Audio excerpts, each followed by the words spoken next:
Perfume ഉപയോഗിക്കാത്തവരായിട്ട് ചുരുക്കം ചിലരേ ഉണ്ടാവുകയുള്ളൂ. തെമ്മീങ്കല ചർദിലിൽ നിന്നും പെർഫ്യൂം ഉണ്ടാക്കുന്നുണ്ടെന്ന് നിങ്ങൾക്കറിയാമോ?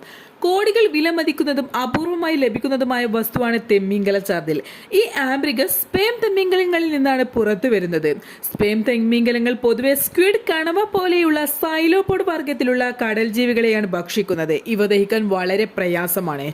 ഇത്തരത്തിൽ ദഹിക്കാത്ത ഭാഗങ്ങൾ തെമ്മീങ്കലത്തിന് കുടലിലെത്തുകയും അവിടെയുള്ള സ്രവങ്ങളുമായി കൂടിച്ചേർന്ന് കട്ടി കൂടിയ ആംബ്രിഗസിന്റെ രൂപത്തിലെത്തുകയും ചെയ്യുന്നു.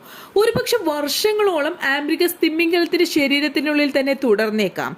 ഛർദിയുടെ രൂപത്തിലാണ് ആംബ്രിഗസിനെ തിമ്മിങ്കലം പുറന്തള്ളുന്നതെന്നും അതല്ല വിസർജ്യമായിട്ടാണെന്നും പറയുന്നവരുണ്ട്.